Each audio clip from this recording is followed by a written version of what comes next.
Dear students, welcome back. इस series में हम गुप्ता एंड गुप्ता की बुक में हाईवे इंजीनियरिंग के सॉल्यूशंस कर रहे हैं।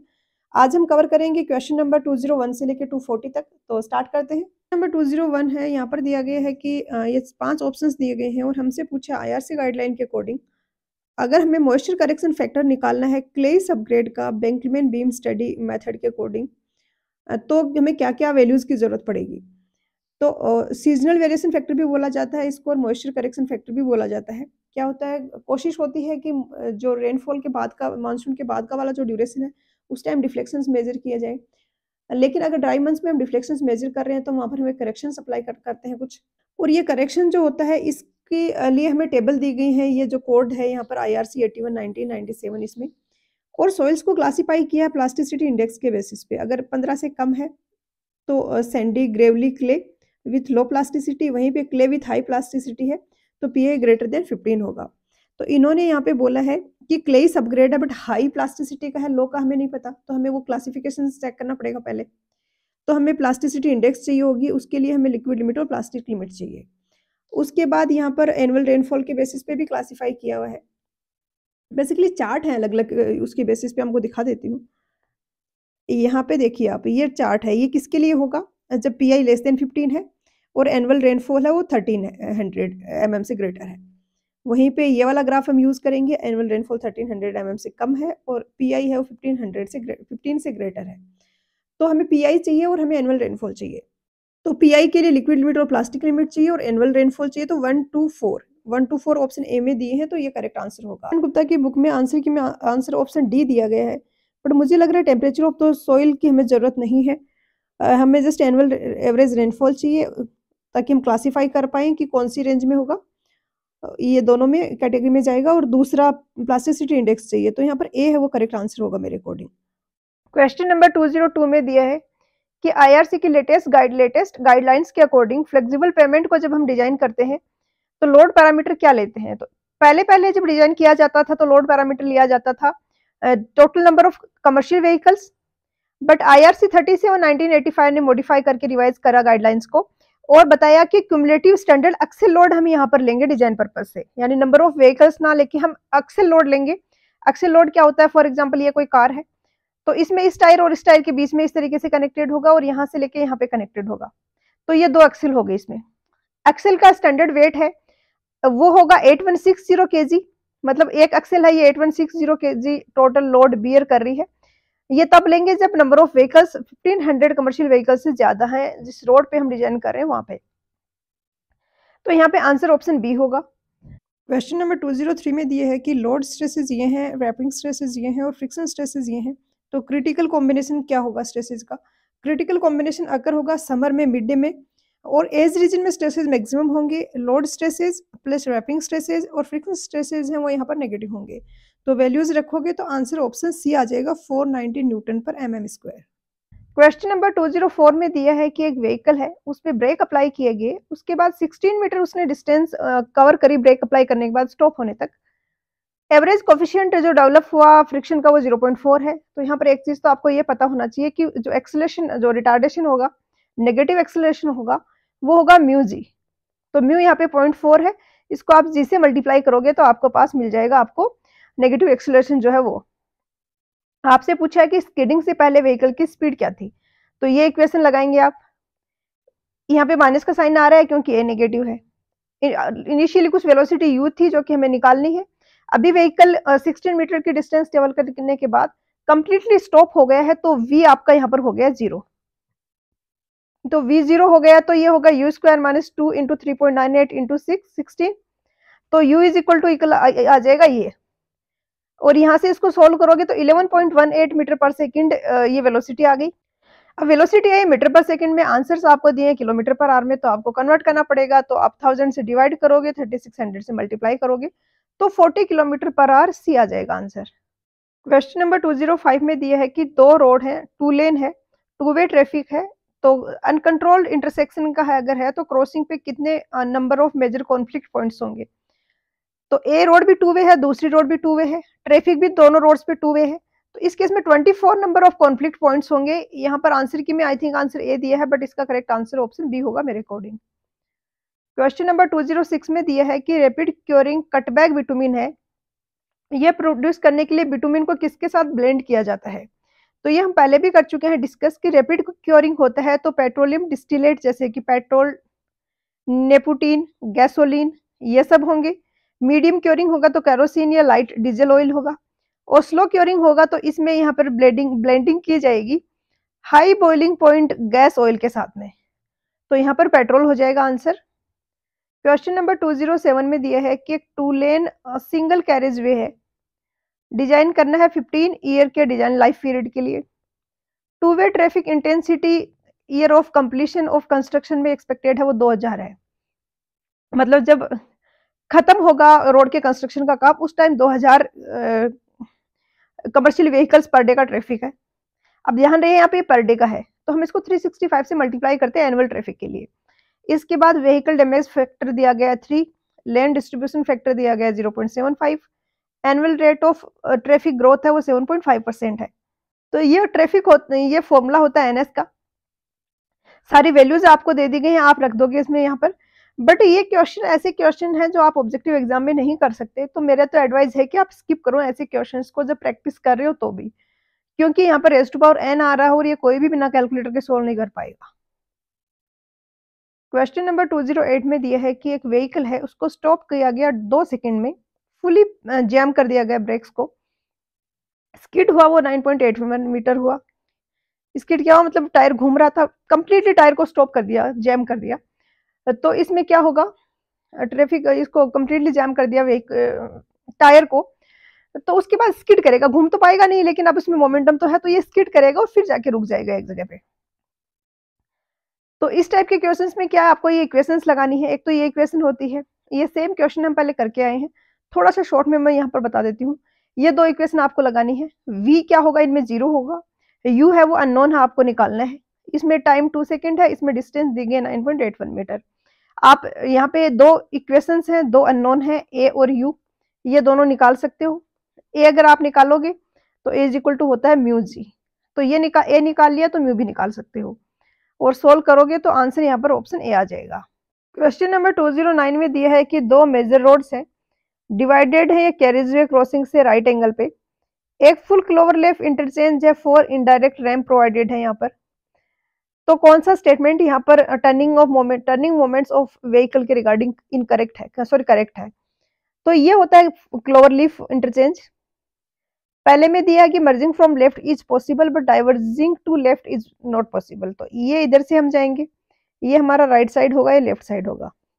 क्या हम मर्ज हो सकते हैं लेफ्ट साइड से? यस, यहाँ से आके मर्ज हो सकते हो लेफ्ट साइड से। क्या डाइवर्ज हो सकते हैं लेफ्ट साइड में? यस, ये जा रहा है डाइवर्जन के लिए। ये बोल रहा है diverging to left is not possible, तो ये तो गलत हो गया। बी यहाँ पे करेक्ट होगा, merging from left and diverging to left are possible, दोनों पॉसिबल है, मर्जिंग भी और डाइवर्जिंग भी, तो बी यहाँ पर करेक्ट आंसर होगा।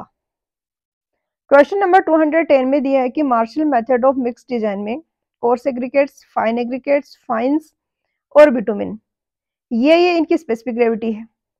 प्रोपोर्शन इनका इतना है, 55% coarse aggregate, 35.8% fine aggregate, 3.7% fines और 5.5% है बिटुमिन। थ्योरेटिकल स्पेसिफिक ग्रेविटी और इफेक्टिव स्पेसिफिक ग्रेविटी पूछी गई है। थ्योरेटिकल स्पेसिफिक ग्रेविटी में हम चारों मटेरियल्स को कंसीडर करते हैं, तो क्या होगा, इसका फॉर्मूला होता है थ्योरेटिकल स्पेसिफिक ग्रेविटी का 100/100। यहाँ पे क्यों ले रहे हैं, क्योंकि ये परसेंटेज में है ये वाले टाइम से, इसलिए यहाँ पे हमने 100 लिया है।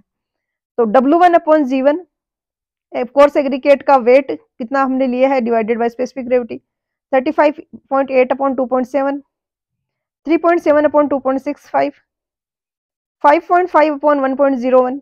5.5 क्या है, बिटुमिन का परसेंटेज है और 1.01 है वो इसकी स्पेसिफिक ग्रेविटी है। तो इसको आप कैलकुलेट करोगे तो आपका GT आ जाएगा 2.02। इफेक्टिव स्पेसिफिक ग्रेविटी में हम सिर्फ और सिर्फ एग्रीगेट्स को लेते हैं, तो यहाँ पर हम क्या करेंगे, इसको इन एग्रीगेट्स को इसकी स्पेसिफिक ग्रेविटी से मल्टीप्लाई कर दिया, फाइन एग्रीगेट्स को इनकी स्पेसिफिक ग्रेविटी से मल्टीप्लाई कर दिया। हमें अल्टीमेटली स्पेसिफिक ग्रेविटी चाहिए, तो नीचे ऊपर हमने क्या किया है, स्पेसिफिक ग्रेविटी इनटू वेट किया है, तो नीचे हम टोटल वेट से डिवाइड कर देंगे। तो इससे ये डिवाइड करोगे तो 2.63 आएगा यहाँ पर, तो 2.42 और 2.63 आएगा, ऑप्शन ए होगा आंसर। क्वेश्चन नंबर 201 में दिया है कि क्रिटिकल फ्लो रेशियोज जो हैं थ्री फेज सिग्नल के वो ये 0.30, 0.25 और 0.25 है। टोटल लॉस्ट टाइम है साइकिल में वो 10 सेकंड है। पेडेस्ट्रियन क्रॉसिंग जंक्शन पे सिग्निफिकेंट नहीं है। रेस्पेक्टिव ग्रीन टाइम्स आपको कैलकुलेट करने हैं। तो यहाँ पर फॉर्मूले ही हैं, आपको याद रखना होगा, वैल्यूज रखनी होंगी। एल यहाँ पे साइकिल ऑफ लेंथ है, जो ये total time lost in cycle, तो 10 सेकंड हो गया। तो 1.5 into 10 plus 5 minus Y. Y क्या है यहाँ पर, ये टोटल जो क्रिटिकल फ्लो रेशियो जो है 0.30, 0.25, 0.25 इनका सम, तो ये टोटल आएगा आपका 0.80। तो आप यहाँ पर ये वैल्यूज रखोगे तो 20/0.2 यानी ये आ जाएगा 100 सेकेंड। अब ग्रीन टाइम अगर हम कैलकुलेट करेंगे तो उसके लिए हम ये फॉर्मूला लगाएंगे, G1 होगा y1/y C0 minus L। y1 क्या है, ये क्रिटिकल फ्लो रेशियो, अगर G1 कैलकुलेट कर रहे हैं तो 0.30, y है ये टोटल क्रिटिकल फ्लो रेशियो है, इनका सम 0.80, C0 आपका होगा 100 जो आपने ऊपर कैलकुलेट किया है, माइनस L 10 है। तो इस तरीके से ये वैल्यूज रख के आप ये निकाल सकते हो, जस्ट फॉर्मूला याद रखने की जरूरत है, बाकी कैलकुलेशन सिंपल है। यहाँ पर आंसर ऑप्शन ए आएगा आपका 34, 38, 28, 28। क्वेश्चन नंबर 212 में दिया है कि IRC 58/2011 के कॉन्टेक्स्ट में रिजिड पेमेंट की गाइडलाइंस की अगर हम बात करें तो वहां पर हम टर्म यूज करते हैं रेडियस ऑफ रिलेटिव स्टिफनेस। उसके रिगार्डिंग यहाँ पर स्टेटमेंट्स दिए हैं और पूछा है कौन सा स्टेटमेंट ट्रू है कौन सा फॉल्स है। तो यहाँ पर सबसे पहले तो आपको ये फॉर्मूला याद होना चाहिए। Radius of relative stiffness equal होता है ES³ 12 के 1 माइनस म्यू का स्क्वायर रेज टू पावर 1/4। यहाँ पर ई है ये मॉडुलस ऑफ इलास्टिसिटी है सीमेंट कंक्रीट की, क्योंकि हम रिजिड पेमेंट की बात कर रहे हैं। म्यू है वो पॉइजंस रेशियो है कंक्रीट का। एच है वो स्लैब की थिकनेस है और के है वो मॉडुलस ऑफ सबग्रेड रिएक्शन है kg/cm3। तो यहाँ पर अगर देखा जाए तो radius of relative stiffness directly related होता है मॉडुलस ऑफ इलास्टिसिटी से, तो ये तो ठीक है। एल है वो डायरेक्टली रिलेटेड होता है ई से, बट यहाँ पे लिखा है कि इनवर्सली रिलेटेड होता है पॉइजंस रेशियो के। अब यहाँ पर थोड़ा सा ट्रिकी है, होगा क्या कि एल है वो इनवर्सली प्रोपोर्शनल है 1 माइनस म्यू स्क्वायर के, यानी म्यू को मैं इंक्रीज करूंगी तो 1 माइनस म्यू स्क्वायर मेरा डिक्रीज होगा। ये क्लियर है सबको। 1 माइनस म्यू स्क्वायर डिक्रीज होगा तो एल क्या होगा, इंक्रीज होगा। तो म्यू को इंक्रीज करने से एल भी इंक्रीज हो रहा है, तो ये इनवर्सली प्रोपोर्शनल नहीं हुए। इनवर्सली प्रोपोर्शनल तो हम उस केस में बोलते हैं कि एक को इंक्रीज करने से दूसरा डिक्रीज हो रहा हो। तो पहला स्टेटमेंट हो गया गलत। सेकंड स्टेटमेंट में दिया है कि रेडियस ऑफ रिलेटिव स्टिफनेस है ये डायरेक्टली रिलेटेड होता है थिकनेस ऑफ स्लैब के। तो हाँ, हम कह सकते हैं कि ये h³ के h³ नहीं h रेज़ टू पावर 3/4 के डायरेक्टली प्रोपोर्शनल है। And modulus of subgrade reaction, तो मॉडुलस ऑफ सबग्रेड रिएक्शन तो नीचे आ रहा है, तो इससे डायरेक्टली रिलेटेड कैसे होगा। तो सेकंड भी फॉल्स हो गया, यहाँ पर आंसर होगा ऑप्शन बी। क्वेश्चन नंबर 213 थोड़ा सा कंसेप्चुअल अच्छा क्वेश्चन है। एग्रीगेट्स की टेस्टिंग की गई, उसके रिगार्डिंग यहाँ पर डेटा दिया गया है। फर्स्ट है कि ओवन ड्राई एग्रीगेट्स का मास है वो 1000 ग्राम है। सैचुरेटेड सरफेस ड्राई एग्रीगेट्स का मास है वो 1025 ग्राम है। सैचुरेटेड सरफेस ड्राई एग्रीगेट्स इस तरीके से है कि सरफेस है वो फुली सैचुरेटेड है, सॉरी सरफेस है वो फुली ड्राई है और अंदर के जो वॉइड्स है वो फुली सैचुरेटेड है। नेक्स्ट है mass of saturated surface dry aggregates under water, ये है 625 ग्राम। अब आपको कैलकुलेट करना है बल्क स्पेसिफिक ग्रेविटी और वाटर एब्जॉर्प्शन। सबसे पहले तो वाटर एब्जॉर्प्शन करते हैं, काफी सिंपल है, WW upon weight of aggregates, जो वाटर का वेट है divided by weight of aggregates. तो ओवन ड्राई और सैचुरेटेड सरफेस ड्राई का डिफरेंस निकालेंगे तो हमारे पास आ जाएगा जो वाटर था उसके अंदर उसका वेट जो आएगा 25 gram divided by weight of aggregates. Weight यहाँ पर ओवन ड्राई वाला लेंगे हम, क्योंकि MW अपॉन MS होता है ना, सिर्फ सॉलिड्स का वेट होता है, नीचे मास होगा या वेट होगा। तो ये 1000 हो गया तो 2.5% आ गया। तो इतने में आपका ये तो हो गया कि दो ऑप्शन तो कैंसिल हो गए। अब निकालना है हमें बल्क स्पेसिफिक ग्रेविटी। नेक्स्ट अब आपको निकालना है bulk specific gravity of aggregates. अब बल्क स्पेसिफिक ग्रेविटी को हम दो तरीके से डिफाइन करते हैं, एक तो इस तरीके से कि एग्रीगेट्स का specific weight divided by water का स्पेसिफिक वेट। दूसरा हम ऐसे भी करते हैं कि हम इक्वल वॉल्यूम ऑफ वाटर लेंगे, for example V volume of हमने वाटर लिया है तो V वॉल्यूम ऑफ वाटर है उसमें एग्रीगेट्स जो है उनका वेट डिवाइडेड बाय उस सेम वॉल्यूम में जितना वाटर आ पाएगा उसका weight. For example 1 litre volume ले लिया आपने, तो 1 लीटर वॉल्यूम में जो वाटर आ पाएगा 1 लीटर में जितना वाटर होगा उसका वेट 1 kg हो गया। सेम 1 लीटर के वॉल्यूम में आप एग्रीगेट्स डालोगे, उसमें जितने एग्रीगेट्स आ पाएंगे उनका वेट, तो WA/WW। अब जो सेम वॉल्यूम का जो वाटर, मतलब सेम वॉल्यूम में वाटर फिल करेंगे तो उसका हम वेट कैसे निकालेंगे? तो उसका हम वेट निकालते हैं इस की हेल्प से। क्या होता है कि जब हम किसी भी ऑब्जेक्ट को किसी लिक्विड के अंदर इंसर्ट करते हैं तो उसका वेट कम होता है, उसके वेट में रिडक्शन होता है। कितना रिडक्शन होगा? Fb जितना। बायोन्सी फोर्स अपवर्ड लगता है, इसके कारण वेट में रिडक्शन होगा, और रिडक्शन कितना हो रहा है? Fv, ये इक्वल होता है volume of water displaced into gamma W। अब यहाँ पर जब एग्रीगेट्स को हमने वाटर में डाला तो वॉल्यूम ऑफ वाटर डिस्प्लेस्ड क्या था? जितना एग्रीगेट्स का वॉल्यूम है, और उस एग्रीगेट्स के वॉल्यूम का मुझे वेट पता है, उनका ड्राई वेट 1000 ग्राम है, और जब मैं उनको वाटर में डाल रही हूँ तो जितना उनका वॉल्यूम है उतना ही वो वाटर डिस्प्लेस कर रहे हैं, और उसका मुझे वेट तो नहीं, उसका अगर मुझे वेट मिल जाए, जितना वो वाटर डिस्प्लेस कर रहे हैं उसका अगर मुझे वेट मिल जाए तो मैं यहाँ पे रख के मैं निकाल सकती हूँ बल्क स्पेसिफिक ग्रेविटी, और इसका वेट मुझे पता है क्योंकि मुझे बायोन्सी फोर्स पता है। क्यों पता है बायोन्सी फोर्स? क्योंकि ये दोनों का डिफरेंस मुझे पता है।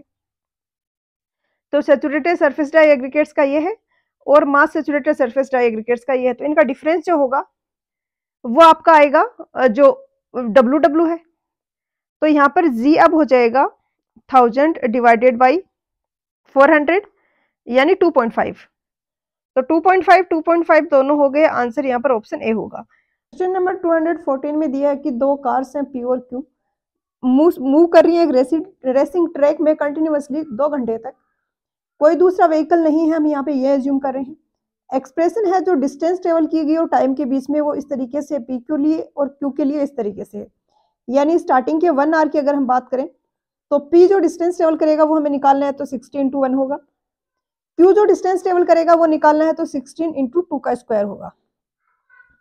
यहाँ पर दोनों कार हैं वो अलग अलग डिस्टेंस ट्रेवल करेंगी, उन दोनों के बीच का जो डिफरेंस होगा वो उनके बीच का गैप होगा। फॉर एग्जाम्पल यहाँ से स्टार्ट हुई, D1 डिस्टेंस P ने कवर करी, D2 डिस्टेंस Q ने कवर करी, तो इन D1 और D2 का डिफरेंस आएगा, ये इन दोनों का बीच का स्पेस होगा, और इसी को बोलते हैं स्पेस हेडवे। दो व्हीकल्स के हेड टू हेड के बीच के डिस्टेंस, जैसे ये व्हीकल है और ये है, तो यहाँ से लेके यहाँ के बीच का ये जो डिस्टेंस है ये होता है स्पेस हेडवे। अब ये कैसे आएगा? ये इन दोनों का डिस्टेंस ट्रेवल का डिफरेंस निकालेंगे, तो क्योंकि D1 - D2 ही है ना ये। अब हमें यहाँ पे निकालना है कि मैक्सिमम हेडवे कब होगा। फर्स्ट 1 आवर में, within the first 1 hour the maximum space headway would be, तो इनिशियल 1 आवर में मैक्सिमम स्पेस हेडवे कब होगा? किसी भी फंक्शन का हमें मैक्सिमम मिनिमम निकालना है, हम उसको डिफरेंशिएट करके 0 के इक्वल कर देते हैं। तो ds/dt हो गया 60, 60t स्क्वायर का हो गया 120t, इसको हमने 0 के इक्वेट कर दिया। t = 0.5 आवर है, तो ये 30 मिनट्स होगा। d2s/dt स्क्वायर हम निकालेंगे तो ये -120t आएगा, तो t = 0.5 आवर हमें जो ये ds/dt 0 करने पे मिला है। यहाँ पर d2s/dt स्क्वायर नेगेटिव आ रहा है, और ये इंडिकेट करता है कि मैक्सिमम वाला पॉइंट है, मतलब s के मैक्सिमम और मिनिमा दोनों पॉइंट पे ही ds/dt 0 होगा। जहां पर d2s/dt स्क्वायर पॉजिटिव आ रहा है वो मिनिमम वाला पॉइंट होता है, और जहां पे नेगेटिव आ रहा है वो मैक्सिमम वाला पॉइंट होता है। एस मैक्सिमम अब हम यहाँ पे निकाल लेंगे, क्योंकि हम टी पता चल गया है कि 0.5 आर पे स्पेस हेडवे मैक्सिमम होगा, तो यहाँ पे वैल्यूज रखेंगे तो 1500 किलोमीटर आ जाएगा, और 30 मिनट्स पे ये अकर होगा, ऑप्शन ए। क्वेश्चन नंबर 215 में दिया है कि एक बिटुमिन का सैंपल है, ग्रेडेड है वो एज VG30, IS 73 के अकॉर्डिंग 30 यहाँ पर क्या रिप्रेजेंट कर रहा है? तो ये ग्रेड है, ये बेसिकली IS 73 2013 का क्वेश्चन है, तो उसके मैंने स्क्रीनशॉट्स यहाँ पर ऐड करे हैं। यहाँ पे 4 टाइप की बिटुमिन क्लासीफाई की गई है। ये suitable 7 day average maximum temperature है। उसके बाद यहाँ पर इनकी प्रॉपर्टीज डिटेल में दी गई हैं, penetration, absolute viscosity, kinematic viscosity. तो यहाँ पर अगर हम VG30 वाले की बात करें तो इस वाले कॉलम में अगर हम देखें तो 2400 to 3600 इसकी एब्सोल्यूट विस्कोसिटी होगी 60 डिग्री सेंटीग्रेड पे, तो यहाँ पर बी है वो करेक्ट है। बाकी प्रॉपर्टीज को अगर हम मैच करें तो 20 और 40 के बीच में आपका पेनिट्रेशन होना चाहिए, इसके अकॉर्डिंग पेनिट्रेशन यहाँ पे है वो 45 है। डक्टिलिटी है वो 30 सेमी होना चाहिए, और यहाँ पर ये जो डक्टिलिटी इसमें दी गई है ये यहाँ पर है 40। वैसे इस क्वेश्चन को देख के मेरा जो कहना है कि यहाँ पर एग्जामिनर आपको इतना डिटेल में इतनी सारी टेबल याद करने को नहीं बोल रहा है, यहाँ पे उसका सिग्निफिकेंस इतना सा था कि किसी को ये अगर पता है और पता होगा कि इस तरीके से ग्रेडिंग करते हैं, तो उसे ये भी पता होगा कि 10, 20, 30 है, ये विस्कोसिटी के लिए है। तो सब कुछ रटने की जरूरत नहीं है, किसी को रफली भी आइडिया होगा वो क्वेश्चन कर लेगा।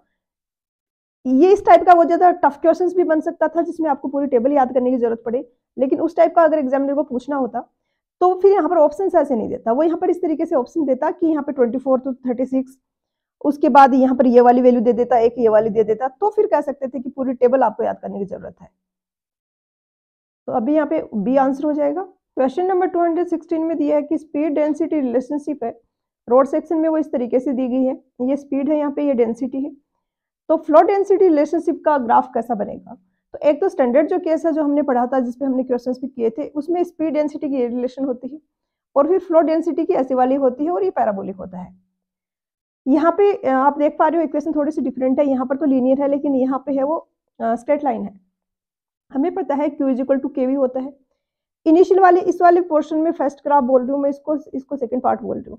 फर्स्ट वाले पार्ट में स्पीड है वो कांस्टेंट है, डेंसिटी पे डेंसिटी पे डिपेंड नहीं कर रही है। तो यहाँ पे V आपका कांस्टेंट हो गया, Q इक्वल टू आ जाएगा C के, C यहाँ पर एक कांस्टेंट है, तो ये ऐसी इक्वेशन हो गई Y इक्वल टू MX वाली। तो फर्स्ट पार्ट का ग्राफ Q और K के बीच का बनेगा, वो लीनियर बनेगा। सेकेंड पार्ट में क्या है, V है वो डायरेक्टली प्रोपोर्शनल है K के, क्योंकि लीनियरली इस तरीके से चेंज हो रहा है। तो V इक्वल टू इसको C के भी लिख सकते हैं, या एग्जैक्टली अगर ज्यादा सही लिखना चाहें तो हम V equal to minus C के लिखना चाहिए, क्योंकि यहाँ पर स्लोप है वो नेगेटिव है।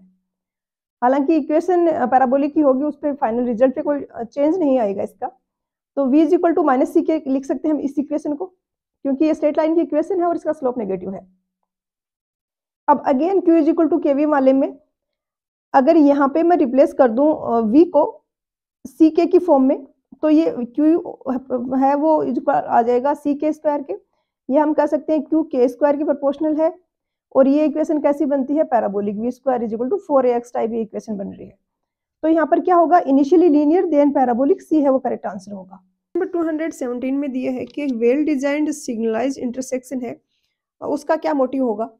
तो डिले टाइम क्या होता है कि एक तो क्रॉस सेक्शन इस तरीके से है और ट्रैफिक बिल्कुल ना के बराबर है, फ्रीली गाड़ियां मूव कर रही हैं, तो उस टाइम इस ट्रैफिक सेक्शन को क्रॉस करने में जो टाइम लग रहा है, और जब सिग्नल लगा दिया उसके बाद जो टाइम लग रहा है, तो ऑब्वियसली सिग्नल लगाने के बाद जो टाइम लग रहा है वो बढ़ेगा। तो इन दोनों का डिफरेंस जो होगा वो डिले टाइम होगा। और हमारा पर्पज होता है कि जितना ज़्यादा फ्री फ्लो हम अचीव कर सकते हैं ट्रैफिक डिजाइन में, वो हम अचीव करें, और जो डिले टाइम है वो मिनिमम है। क्वेश्चन नंबर 218 में दिया है कि पीक आर फैक्टर है वो हम रिप्रेजेंट करने के लिए करते हैं proportion of peak sub hourly traffic volume within the peak hour. तो पीक आर फैक्टर क्या होता है, ये फॉर्मूला होता है, इसको हम थोड़ा समझते हैं अच्छे से। फॉर एग्जाम्पल ये कोई रोड है, यहाँ पे कोई पॉइंट ए है, यहाँ पर आप ट्रैफिक वॉल्यूम मेजर कर रहे हो, आपने 1 आवर में ट्रैफिक वॉल्यूम मेजर किया, टोटल व्हीकल्स थे 200 ले लेते हैं, 200 व्हीकल्स 1 घंटे में यहाँ से क्रॉस हुए। आपने 15 मिनट का भी अलग अलग काउंट किया है, तो इनिशियली 15 मिनट में 100 व्हीकल गए, नेक्स्ट वाले 15 में 50 थे, नेक्स्ट 15 में 50 व्हीकल्स थे, और अगले वाले 15 में 0 व्हीकल्स थे, टोटल मिला के 200 हो गए। अब यहाँ पर इस वाले सिनेरियो के लिए अगर आपको पीक आर फैक्टर निकालना है तो आप कैसे निकालोगे, टोटल आरली वॉल्यूम है 200 divided by peak 15 minute volume within the hour into 4। अब यहाँ पर 4 से मल्टीप्लाई क्यों कर रहे हैं, आई होप आपको समझ आ रहा होगा। बेसिकली हम क्या कर रहे हैं, हम कह रहे हैं कि इसी वॉल्यूम से अगर 1 घंटे तक ट्रैफिक फ्लो होता तो क्यूब की वैल्यू क्या होती, तो इसी वॉल्यूम से 1 घंटे तक ट्रैफिक फ्लो होता तो 15 मिनट में 100 व्हीकल जा रहे हैं, तो 1 घंटे में कितने जाते हैं, इसका 4 गुना, क्योंकि 60 मिनट में 4 गुना हो जाएगा। तो 200 डिवाइडेड बाई 400, यहाँ पर आपका पीक आर फैक्टर आ गया 1/2 0.5। अब आपको मैक्सिमम और मिनिमम वैल्यू निकालनी है, रेंज पूछी है, तो हम 2 क्रिटिकल केसेस लेंगे। एक तो ये कि थ्रू आउट कॉन्स्टेंट है, फॉर एग्जाम्पल 200 ये है और उसके बाद हर एक घंटे में 50-50 व्हीकल्स जा रहे हैं, तो ऐसे में आप पीक आर्ली फैक्टर निकालोगे तो क्या आएगा, 1 आ जाएगा। 200 डिवाइडेड बाई 50, क्योंकि पीक आर्ली वॉल्यूम ऑफ 50 है, इंटू 4, तो ये 1 आ गया आपका। दूसरा क्या क्रिटिकल केस हो सकता है कि सारे के सारे व्हीकल्स इसी 15 आवर में जा रहे हैं पीक वाले में, इसमें 200 हैं और बाकी में 0 है। इसमें ये मैक्सिमम वैल्यू थी, पीक आर फैक्टर की मिनिमम वैल्यू क्या होगी, कि इस 15 मिनट में 200 व्हीकल जा रहे हैं। अब आप इसके लिए अगर निकालोगे तो क्या आएगा, 200 टोटल आवर्ली वॉल्यूम तो सेम रहेगा। तो 200 डिवाइडेड बाई 15 आवर का मैक्सिमम पीक ट्रैफिक क्या है, पीक वॉल्यूम क्या है, 200 इंटू 4, यहाँ से आएगा 1/4। क्या इससे छोटी वैल्यू भी पीक आवर की हो सकती है? नहीं हो सकती, क्योंकि सारे व्हीकल इस पीक ड्यूरेशन में चले गए। 15 मिनट के गैप यहाँ पर ये दिया गया है, 15 मिनट का ड्यूरेशन, तो इससे ज़्यादा नहीं हो सकती। तो यहाँ पे 0.25 से 1 के बीच में ये वैल्यू वेरी करेगी। ऑप्शन सी आंसर होगा। क्या टाइम ड्यूरेशन 15 मिनट के अलावा हम कुछ और लें तो उस केस में क्या maximum minimum value peak hour factor की यही रहेगी या चेंज होगी?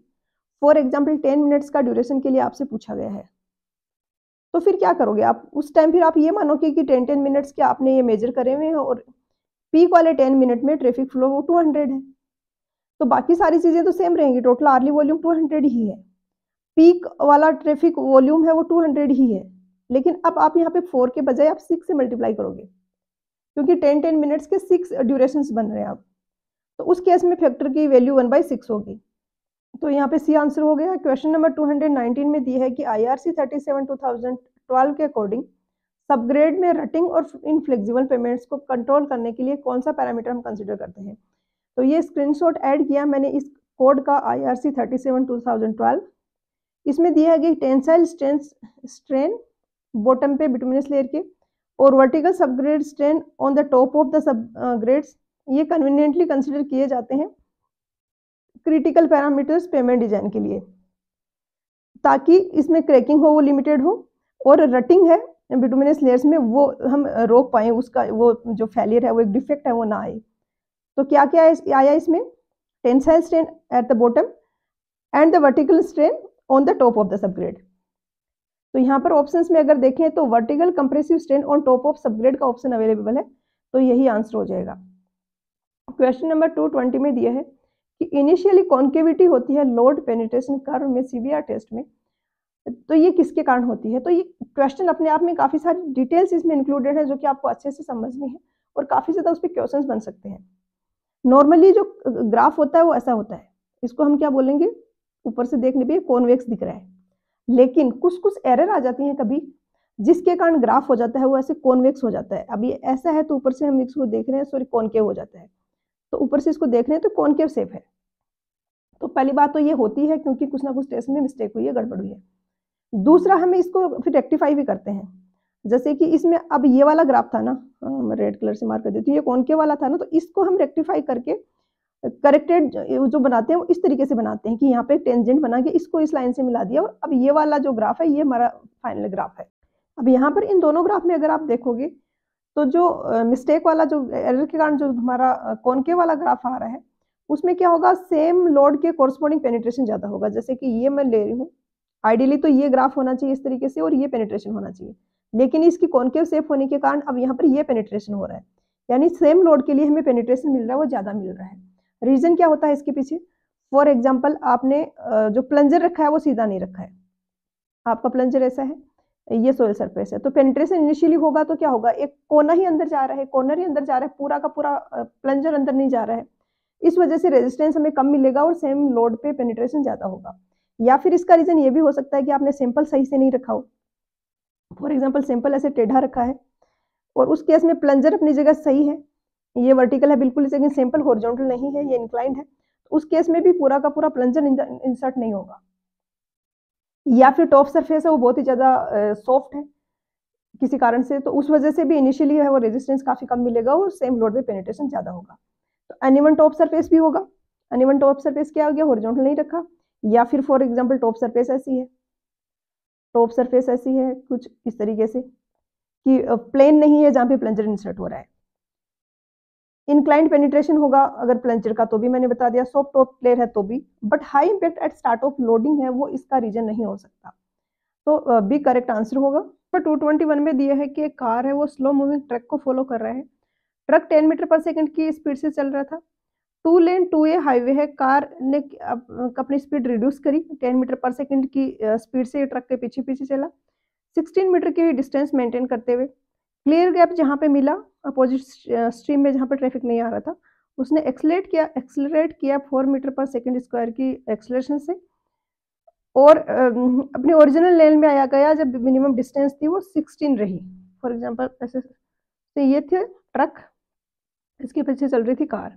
तो जहाँ ही क्लियर स्पेस इसको मिला, इसने एक्सीलरेट किया और यहाँ आ गया, और यहाँ आया तो अगेन इसने 16 मीटर का डिस्टेंस मेंटेन किया।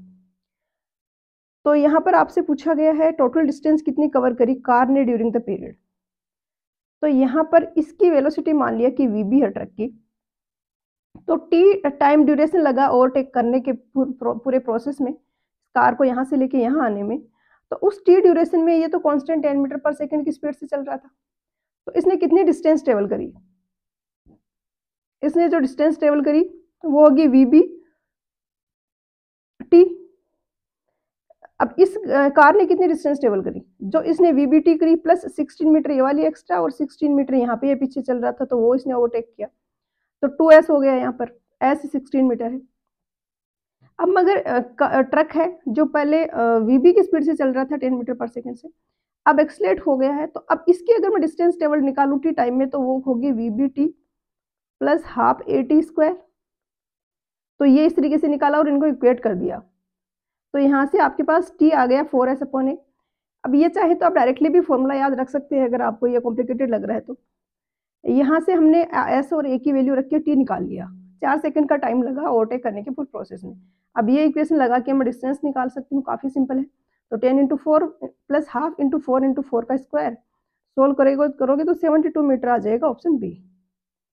क्वेश्चन नंबर 222 में दी है कि स्पीड डेंसिटी रिलेशनशिप है मिड ब्लॉक सेक्शन में एक हाईवे के, फॉलो करा है ग्रीनशील्ड्स मॉडल।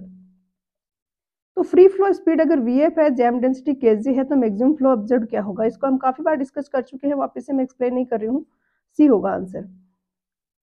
क्वेश्चन नंबर 223 में दिया है कि फ्लेक्सिबल पेमेंट है, क्लास ऑफ लोड्स यहाँ पर दिए गए हैं कि 80 बसेज हैं, 40 किलो न्यूटन के 2 एक्सेल हैं हर एक बस में, 160 ट्रक हैं, 2 एक्सेल हैं उसमें, बट उसका फ्रंट एक्सेल है वो 40 किलो न्यूटन का है, बट बैक पीछे का जो एक्सेल है वो 80 किलो न्यूटन का है।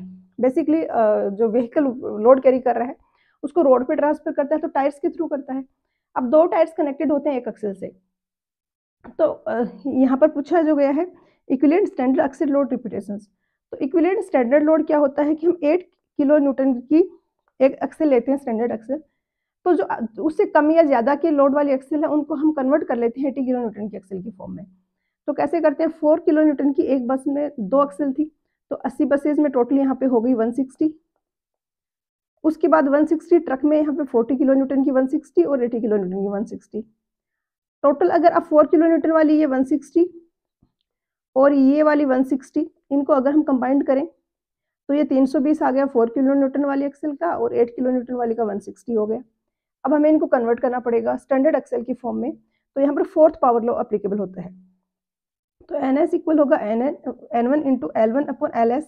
LS स्टैंडर्ड वाला है तो इसका number of repetitions into standard load divided by actual load divided by standard load raised to power 4। तो सिंपल सी कैलकुलेशन है, सोल्व करोगे तो आंसर आ जाएगा ऑप्शन ए। क्वेश्चन नंबर 224 भी पिछले क्वेश्चन के जैसा ही है। यहाँ पर जस्ट 4th लॉ लगाना है हमें, 4th पावर लॉ, जो कि होता है व्हीकल डैमेज फैक्टर। रिपीटेशंस नहीं कैलकुलेट करने हैं, रिपीटेशंस दिए भी नहीं है। एक्सेल लोड स्टैंडर्ड है 15 टन का, और एक्चुअल में हमारा एक्चुअल एक्सेल लोड है 15 टन का और स्टैंडर्ड एक्सेल लोड है 8 टन का। तो आप क्या करोगे 15 divided by 8 again raised to power 4। तो यहाँ पर ये 12.35 आंसर आ जाएगा, ऑप्शन बी। क्वेश्चन नंबर 225 में दिया है कि ट्रैफिक स्टार्ट होता है डिस्चार्ज होना सिग्नल ग्रीन होने पे। तो 4th और 5th हेडवे जो यहाँ पर 4th और 5th हेडवे पोजिशन पे जो व्हीकल्स हैं, तो वहाँ पर जो कॉन्स्टेंट हेडवे होगा वो कितना होगा, उसको क्या बोलते हैं बेसिकली। तो ये सैचुरेशन हेडवे होता है कि यहाँ पे ये इंटरसेक्शन था, यहाँ पे एक लाइट ग्रीन हुई, तो इनिशियली जो व्हीकल्स हैं जो फ्रंट पे हैं बिल्कुल, उन्हें निकलने में थोड़ा टाइम लगेगा क्योंकि वो ऑब्जर्व करेंगे कि ट्रैफिक ग्रीन सिग्नल हो गया, गाड़ी स्टार्ट करेंगे, मूव करेंगे, फिर पीछे वाला ऑब्जर्व करेगा। बट 4th से 5th व्हीकल तक आते आते ये टाइम जो है लग रहा है एक व्हीकल को पास होने में, वो काफ़ी कम हो जाता है और ये कांस्टेंट बन जाता है। इनिशियली ज़्यादा है, धीरे धीरे डिक्रीज हो रहा है सेकंड या थर्ड व्हीकल तक, फिर कांस्टेंट हो जाएगा 4th 5th तक। तो इसको बोला जाता है सैचुरेशन हेडवे। तो यहाँ पर डी होगा।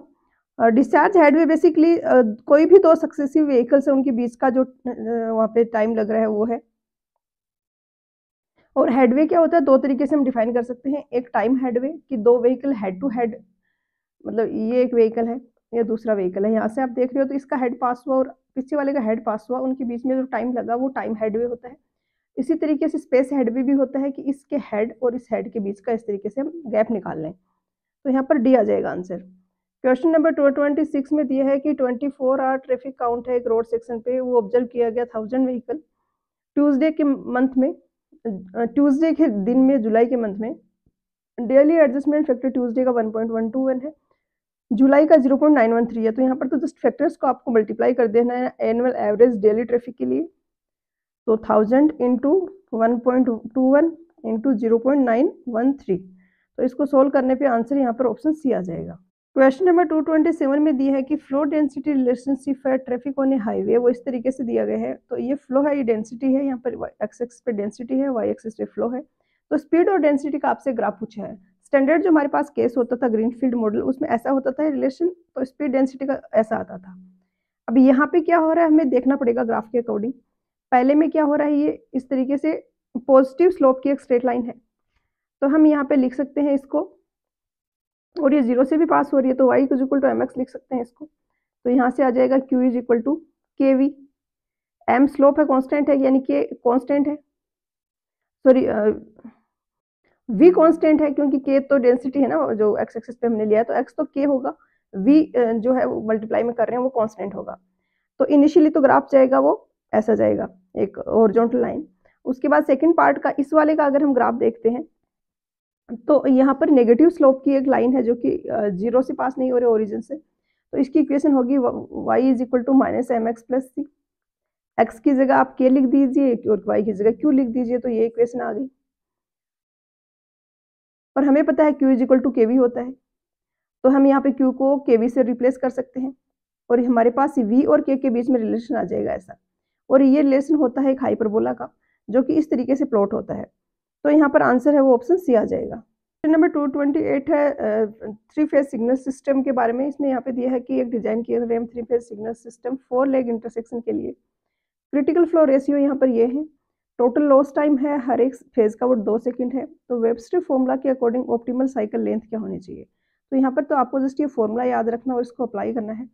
ट्रैफिक वाले चैप्टर के क्वेश्चंस काफ़ी बार स्टूडेंट्स है वो स्किप करते हैं, टफ लगते हैं उनको, बट आपको अगर सिलेक्शन करवाना है तो आपको इस टाइप के क्वेश्चंस करने पड़ेंगे जो बाकी स्टूडेंट्स नहीं कर रहे हैं।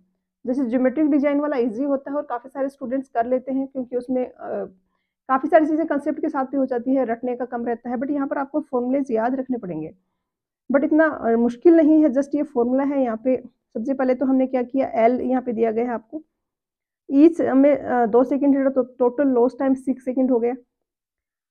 ये जो यहाँ पर रेशियो दिया गया है, इनको आप ऐड करके देंगे, ये y हो जाएगा, और इस फॉर्मूले में रखना है बस 1.5 इंटू 6 प्लस 5 1 माइनस, ये सारा ऐड करके रखा और 50 सेकेंड आ गया, सी होगा आंसर। क्वेश्चन नंबर 229 में दिया है कि सोपनिंग पॉइंट ऑफ बिटुमिन होता है वो कौन सी यूनिट में होता है। तो सोपनिंग पॉइंट टेस्ट में इस तरीके से रिंग होती है, उसमें हम बिटुमिन फिल करते हैं। यहाँ पे जो दिख रही है आपको ये रिंग है, और इसके ऊपर ये मेटल के बॉल्स रखते हैं और इसको धीरे धीरे टेम्परेचर रेज करते हैं। टेम्परेचर रेज करते करते एक टेम्परेचर इतना होता है कि ये बिटुमिन है वो सॉफ्ट हो गई है काफ़ी हीट होने के कारण, और ये बॉल्स हैं यहाँ से पेनिट्रेट करके नीचे आ जाती हैं, जैसे यहाँ पे दिख रही है आपको बिटुमिन के साथ में नीचे आ गई है। तो जिस टेम्परेचर पे नीचे आ जाती हैं वो टेम्परेचर होता है सोपनिंग पॉइंट टेम्परेचर। तो ये सोपनिंग पॉइंट बेसिकली क्या रीडिंग देगा आपको, टेम्परेचर की देगा। इसको हम हीट करते हैं इस तरीके से कि 5 डिग्री सेंटीग्रेड है वो 1 मिनट में हम टेम्परेचर इंक्रीज करेंगे। क्वेश्चन नंबर 230 में दिए है कि जो रिलेशनशिप है ट्रैफिक स्पीड और डेंसिटी में, एक नेगेटिवली स्लोप्ड स्ट्रेट लाइन है, इसमें ये स्पीड और डेंसिटी है, मतलब ये ग्रीनफील्ड वाला मॉडल ही हो गया जो स्टैंडर्ड था जिसके लिए हमने क्वेश्चंस करे थे। तो यहाँ पर पूछा मैक्सिमम फ्लो अगर होगा तो यहाँ पर फ्री वो जो वेलोसिटी है कौन सी वेलोसिटी है, मतलब जिस पे मैक्सिमम फ्लो अगर होगा। तो आप ये सारे ग्राफ देखिए एक साथ में, बाकी की भी जरूरत नहीं है, 2 से हो जाएगा। या फिर आप डायरेक्टली ये यहाँ वाला देख सकते हो। यहाँ पे ये क्या होता है, Q होता है और ये V होता है। यहाँ पे वेलोसिटी 0 है, यहाँ पे वेलोसिटी VF है। तो मैक्सिमम कब होती है Q की वैल्यू यहाँ पर, जहाँ पे इसकी वैल्यू होगी वेलोसिटी की VF/2, क्योंकि यहाँ पे 0 है, ये VF है और ये ग्राफ है वो सिमेट्रिक है। तो यहाँ पर डी होगा आंसर। क्वेश्चन नंबर 231 जैसा क्वेश्चन हम पहले कर चुके हैं, थोड़ा सा इसमें और एड ऑन की हुई है चीज़ें। यू की इक्वेशन दी गई है, सबसे पहले से आपसे पूछा कैपेसिटी कंडीशंस है, उस टाइम वहाँ पे आई थिंक फ्लो पूछा गया है, एवरेज टाइम हेडवे पूछा है बेसिकली। तो पहले हम फ्लो क्यों निकालेंगे, उसके बाद क्वेश्चन नंबर 231 में दिया है कि u इज इक्वल टू 70 माइनस 0.7 के है। अब यहाँ पर आपसे पूछा गया कैपेसिटी कंडीशन यानी मैक्सिमम फ्लो के लिए एवरेज टाइम हेडवे क्या होगा। तो सबसे पहले हम मैक्सिमम फ्लो निकालते हैं, उसके बाद हेडवे निकालेंगे। u इज इक्वल टू 70 माइनस 0.7 के है, के हो जाएगा k इंटू वी, यानी इसको आप यहाँ पे के से मल्टीप्लाई कर दोगे। मैक्सिमम फ्लो के लिए D Q upon D Q के 0 के इक्वल होगा, डिफरेंशिएट के 0 के इक्वेट करोगे तो क्या आ जाएगा 50 व्हीकल पर किलोमीटर। अब आप इस इक्वेशन में रख के यहाँ से आप मैक्सिमम फ्लो निकाल सकते हो, जो होगा 50 इंटू 35। जस्ट इस इक्वेशन में के की वैल्यू रखी है हमने। अब टाइम हेडवे बेसिकली क्या है कि ये कोई रोड का स्ट्रेच है, ये कोई पॉइंट ए है, यहाँ पर से ये व्हीकल्स पास हो रहे हैं।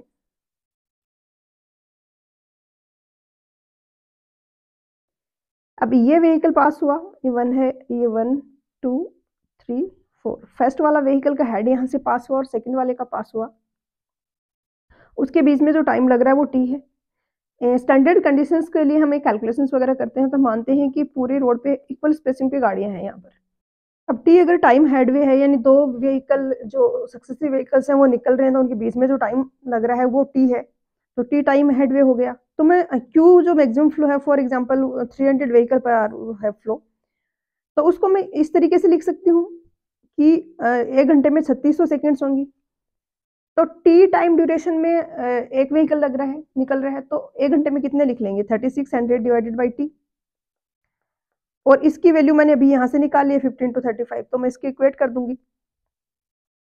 आप कुछ इस तरीके से समझ सकते हैं। तो 10 सेकेंड्स में मान लो कि एक व्हीकल निकल रहा है, तो आप सिंपल से गणित है ना, आप निकाल सकते हो कि 3600 सेकेंड्स में कितने निकलेंगे, 360 व्हीकल्स निकलेंगे। तो वही चीज़ यहाँ पे करनी है, फॉर्मूले के फॉर्म में लिखा है बस। तो यहाँ पे सॉल्व करने पे आंसर ऑप्शन बी आ जाएगा। क्वेश्चन नंबर 232 में दिया है कि point P Q R S जो शो किए गए हैं डायग्राम में, वहाँ पर के पी के क्यू के आर रेस्पेक्टिवली है, इनकी वैल्यूज क्या होगी। तो यहाँ पर आपको ग्राफ दिया गया है स्पीड और फ्लो में, आपको के की वैल्यू चाहिए तो आपको स्पीड और डेंसिटी वाला ग्राफ देखना पड़ेगा। स्पीड और डेंसिटी वाले ग्राफ में मैं पी को अगर लोकेट करूँ तो पी कहाँ पे आएगा, जहाँ पर स्पीड 0 है, ये वाला पॉइंट। तो ये यहाँ पे आ गया पी। ये वाला पॉइंट जहाँ पर स्पीड मैक्सिमम है वो आ जाएगा यहाँ पे एस। डेंसिटी किसके लिए मैक्सिमम है, के पी के लिए मैक्सिमम है, और मिनिमम किसके लिए है, के एस के लिए। तो यहाँ पर आप देखो तो इस ऑर्डर में दो ही हैं ये ऐसे, तो इतने में ही आपका क्वेश्चन हो जाएगा। नहीं तो बीच वालों के लिए भी आप कर सकते हो लोकेट, क्योंकि आर आपका यहाँ पे आएगा, एस यहाँ पे ये आर यहाँ पे आएगा, क्यू यहाँ पे आएगा, तो के पी के क्यू आर एस इस तरीके से आ जाएगा। नंबर 233 में दिया है कि टू फेज्ड सिग्नलाइज्ड इंटरसेक्शन है, डिजाइन किया गया साइकिल टाइम से 100 सेकेंड के साइकिल टाइम है। एम्बेड रेड एंड दूसरा एम्बेड रेड फेजेस हैं वो 4 सेकेंड एंड 50 सेकेंड के हैं, यानी ए आपको दे दिया है, आर आप रेड आर दे दिया है। टोटल लॉस टाइम पर फेज 2 सेकेंड है, तो इफेक्टिव ग्रेन टाइम क्या होगा। तो काफ़ी सिंपल है, टोटल है 100 सेकेंड, 4 सेकेंड ये हो गया, 50 ये हो गया, लॉस टाइम हो गया 2 सेकेंड।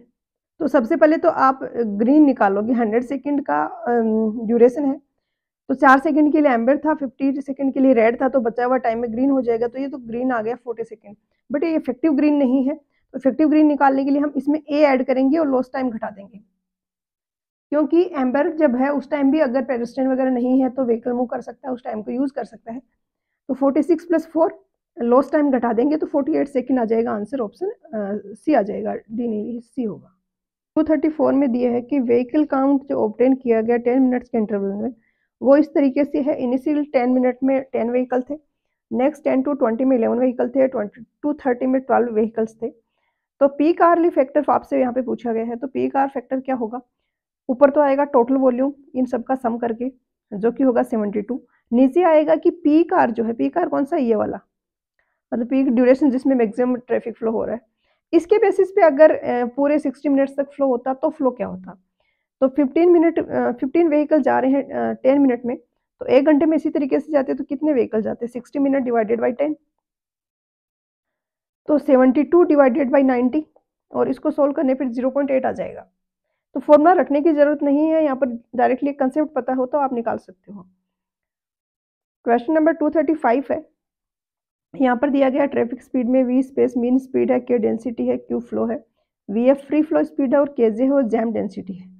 तो स्पीड डिक्रीज हो रही है लीनियरली डेंसिटी के साथ में, यानी इस तरीके की रिलेशनशिप है। तो इस तरीके की रिलेशनशिप में हम ये इक्वेशन लिख सकते हैं, एक तो ये आपको पता होना चाहिए। उसके बाद इसी इक्वेशन को इन्होंने मॉडिफाई करके दो अलग अलग फॉर्म में लिखा है और उसके अकॉर्डिंग आंसर पूछा है।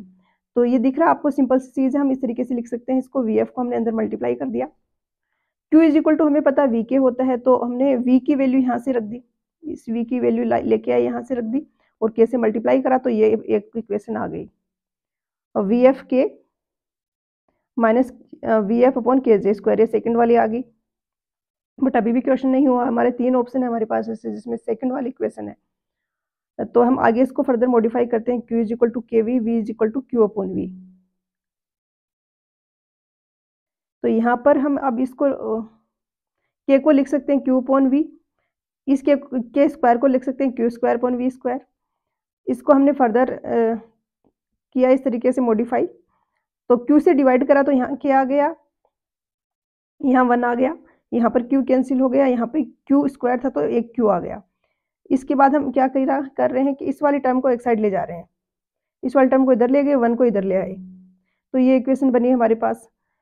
और इसको फिर हम मॉडिफाई करके q को इधर रख लेते हैं और बाकी टर्म्स को उधर मल्टीप्लाई करते हैं, तो ये इक्वेशन आ जाती है।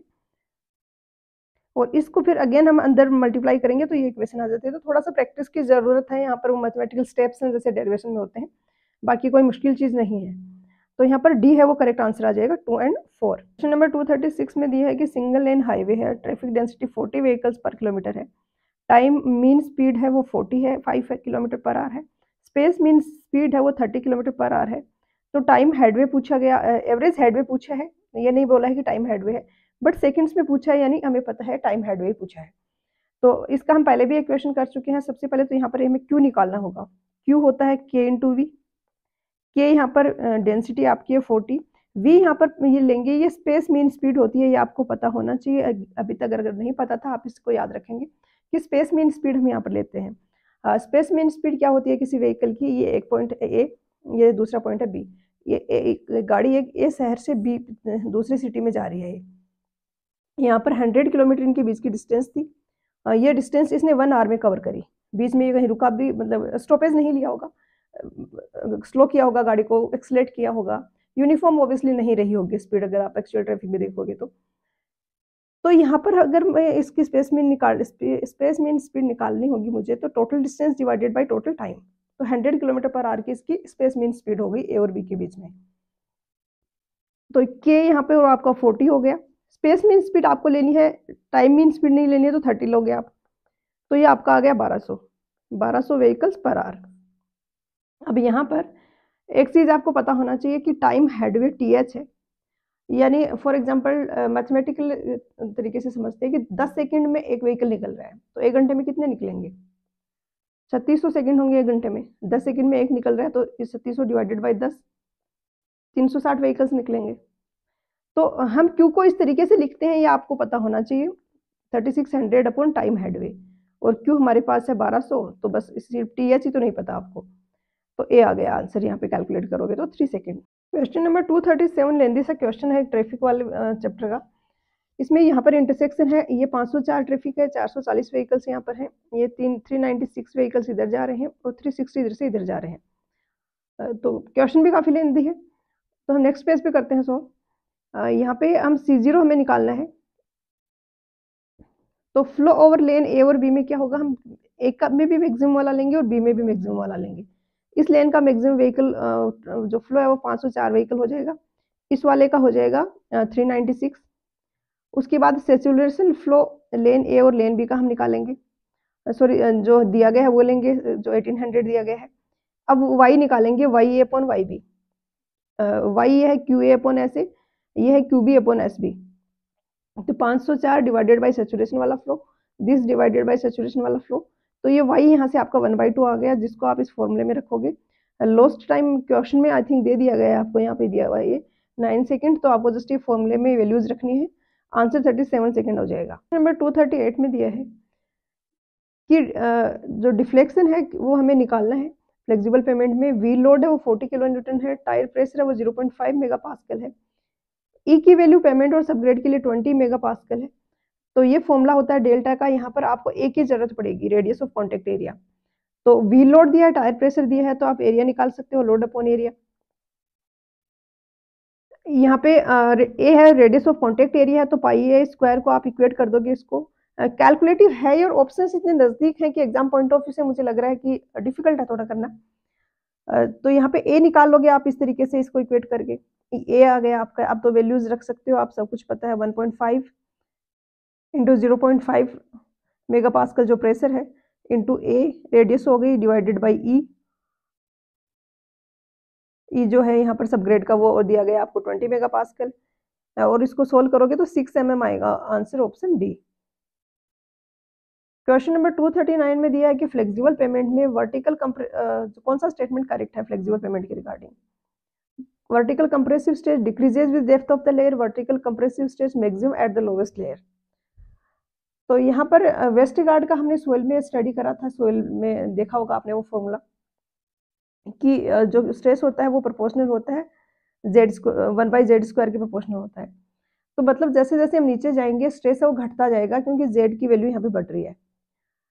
तो वर्टिकल कंप्रेसिव होता है वो डेप्थ के साथ में डिक्रीज होगा जैसे जैसे हम नीचे जाएंगे। 240 में दिया है कि बेंकलमैन बीम डिफ्लेक्शन मेथड है, ये किसके डिजाइन के लिए यूज होता है? तो बेंकलमैन बीम डिफ्लेक्शन मेथड से हम एक फ्लेक्सिबल पेमेंट के ऊपर दूसरा हमें बिटुमिनस लेयर डालनी है, तो उसकी ओवरले थिकनेस के लिए हम इसको यूज करते हैं। और ये एक डिवाइस होता है जिसको हम पेमेंट में ले जाके रखते हैं, उसमें रिबाउंड डिफ्लेक्शन हम कैलकुलेट करते हैं और उसकी हेल्प से फिर फॉर्मूला लगा के हम थिकनेस निकालते हैं। तो यहाँ पर सी होगा flexible overlay on flexible payments. तो यहाँ पर इस वाले लेक्चर के क्वेश्चंस खत्म होते हैं। अब 50 क्वेश्चंस और बच रहे हैं, कोशिश तो है कि वो एक में हो जाए, नहीं तो 2 वीडियोस में वो सब्जेक्ट खत्म हो जाएगा। इसके बाद नेक्स्ट आप कौन सा सब्जेक्ट चाहते हो कि मैं कवर करूँ, वो नीचे कमेंट करके मुझे जरूर बताना। तो मिलते हैं नेक्स्ट लेक्चर में, पढ़ाई करते रहिए, ऑल द वेरी बेस्ट।